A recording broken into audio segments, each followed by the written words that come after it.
Wembley Arena, June 11, 2016. A woman in a red ball gown walks into the light. She tells the crowd Bitcoin is finished, that she has built something better, that in 2 years nobody will speak about Bitcoin anymore. They believe her. They invest. She has a PhD. She has Oxford on her resume. She has $4 billion of their money. 16 months later, the company is still growing. Money is still flowing. She boards a plane she's never seen again.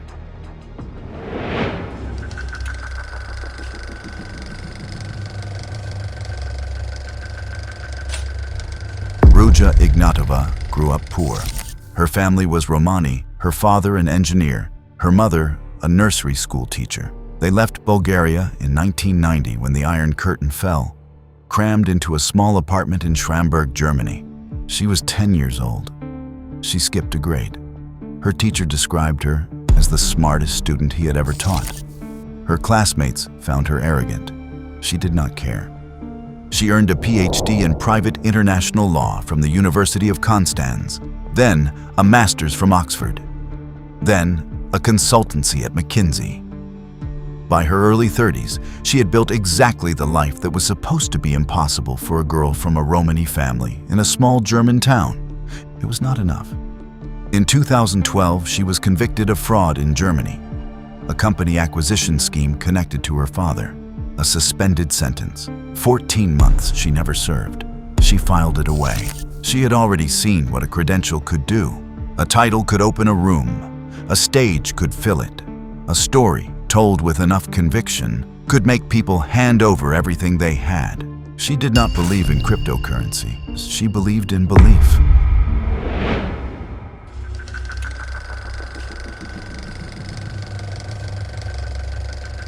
OneCoin launched in Sofia, Bulgaria in 2014 with co-founder Carl Sebastian Greenwood, a Swedish-British salesman whose gift, prosecutors would later say, was his mastery of a crowd.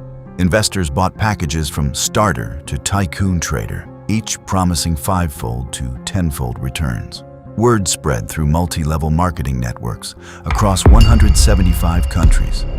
It moved through church groups in Uganda, through family WhatsApp chats in Pakistan, through retirement savings in Norway.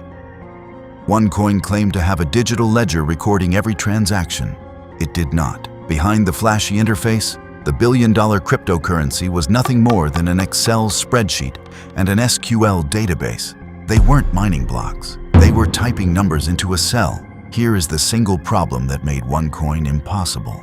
A real cryptocurrency has a public blockchain. Anyone can verify it. OneCoin did not.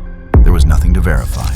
Only numbers someone had typed into a spreadsheet, pressing enter and calling it wealth. Investors watched the numbers rise. They thought it was working. In August 2014, before a single investor had bought a single package, Ignatova wrote to Greenwood outlining her exit strategy. The first option on her list, take the money and run and blame somebody else for this. By the end of 2016, company records showed 3.353 billion euros in sales revenue. 3.5 million people had invested. Most had never heard the word blockchain before they heard it from her.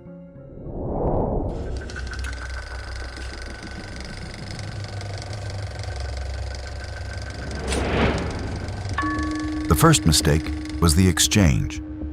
OneCoin's private trading platform, XCoinX, was the only place investors could convert their coins into real money.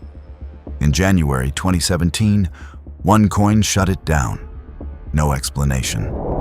Investors who tried to sell found themselves holding a currency with no exit.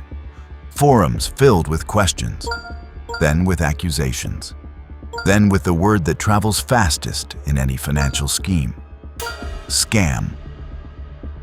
In Oslo, a financial advisor named Lars sent a warning to his clients. He told them the numbers made no sense. There was no blockchain. They needed to get out. Most ignored him. Some doubled down. The price kept going up.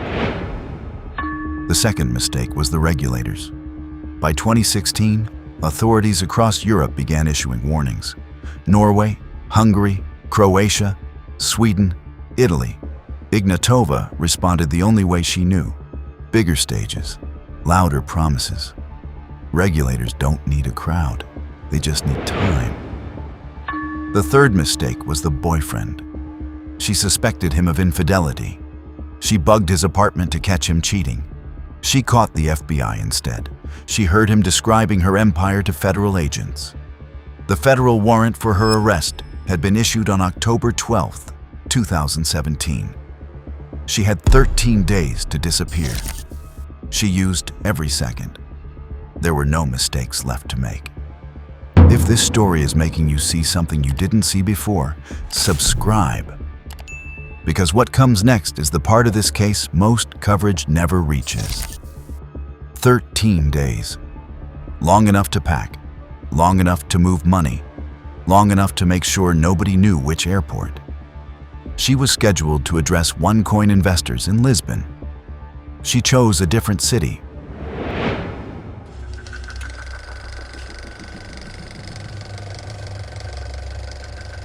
October 25, 2017.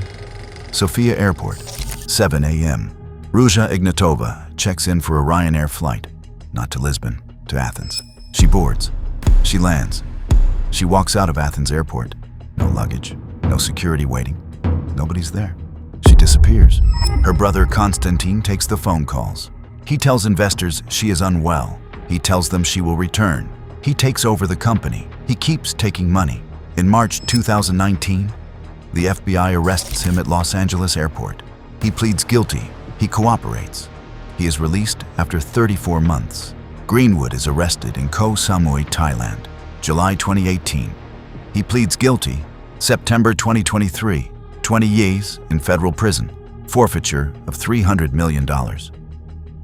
She walked out of Athens airport, and 3.5 million people never saw her again.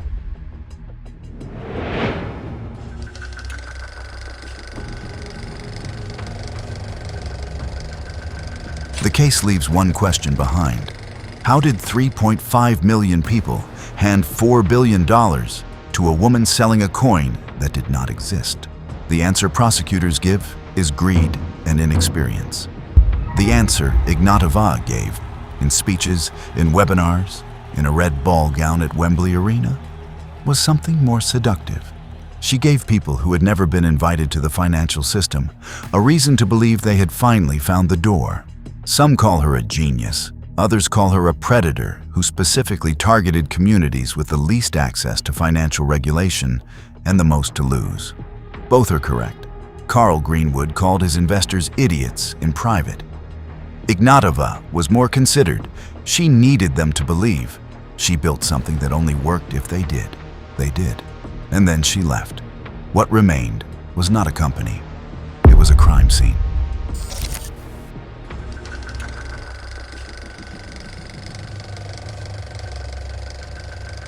The FBI's 10 most wanted fugitives list has existed since 1950. In that time, 529 people have appeared on it. 11 of them have been women. Ruja Ignatova is the only woman currently on the list. She sits alongside accused gang leaders and murderers. The reward for information leading to her arrest is $5 million. She may be in Dubai. She may be in Cape Town. German investigators focused there in 2025 after reported sightings in an affluent suburb. She may be dead. In 2023, Bulgarian investigative journalists published police documents claiming she was murdered on a yacht in the Ionian Sea in November 2018, her body dismembered, on orders of a Bulgarian crime boss who feared she would talk. No body has ever been found. The key witness who was prepared to assist U.S. investigators was assassinated in Cape Town in May 2023 before he could be interviewed. The FBI operates under the assumption that she is alive. They have no documented evidence to the contrary. Guernsey authorities seized £8.59 million from the sale of her London properties. The total losses from OneCoin, $4 billion. The amount recovered, less than 1%. It would not cover the fireworks at Wembley. It would not buy the red ball gown. 3.5 million people invested. Farmers in Uganda lost their homes. Retirees in Norway lost their savings.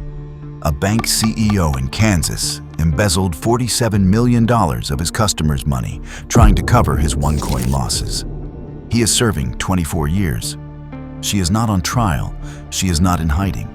She is living a normal morning somewhere.